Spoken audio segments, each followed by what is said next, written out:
एक छोटी लड़की को एक छोटे सफेद ड्रैगन ने घेर लिया, लेकिन यह ड्रैगन न केवल उसे नहीं काटता बल्कि उसके साथ बहुत चिपक जाता है। और सबसे अद्भुत बात यह है कि छोटी लड़की ने मेज को काट लिया और झूला झूलने लगी, और जब भूख लगी तो लकड़ी को बिस्किट की तरह चबाने लगी, क्योंकि वह हमेशा बेवकूफी से चबाती रहती थी। नतीजा यह हुआ कि उसने पूरे घर को चबा डाला। सौतेले पिता को गुस्सा आ गया और उसने सभी नटखट बच्चों को पकड़ लिया। अच्छी बात यह है कि वह कभी भी संरक्षित शरीर को नुकसान नहीं पहुंचाती। फिर उसने एक झटके में कार को रेल की पटरी पर फेंक दिया। इस समय ट्रेन उनकी दिशा में तेजी से आ रही थी और कार का दरवाजा भी मजबूती से बंद था। बड़ी बहन जल्दी से ड्राइवर की सीट पर पहुंची और चारों ओर के बटन को दबाने लगी, लेकिन कोई प्रतिक्रिया नहीं हुई।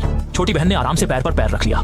असल में उसने देखा कि कार से थोड़ी दूरी पर एक स्विच है। बड़ी बहन ने तुरंत सीट पर बंधी रस्सी को खोल दिया, फिर सीट के नीचे से स्प्रिंग को निकाल दिया, रस्सी को पार किया और रस्सी के दूसरे सिरे पर एक खिलौना गुड़िया बांध दी। फिर कार की खिड़की से गुड़िया को बाहर फेंक दिया और फिर गुड़िया को खींचकर वापस लाया। इस तरह स्प्रिंग की ताकत का उपयोग करके खिलौने को स्विच तक पहुंचाया जा सकता है, लेकिन वे असफल हो गए। सौभाग्य से दूसरी बार स्विच पर सफलतापूर्वक लटक गए। उन्होंने पूरी ताकत से रस्सी को खींचा। इस समय ट्रेन उनसे केवल कुछ मीटर की दूरी पर थी। स्विच को कानूनी तरीके से खोल दिया गया और ट्रेन उनके बगल की पटरी से गुजर गई। लगभग वे सभी बीबीक्यू हो जाते।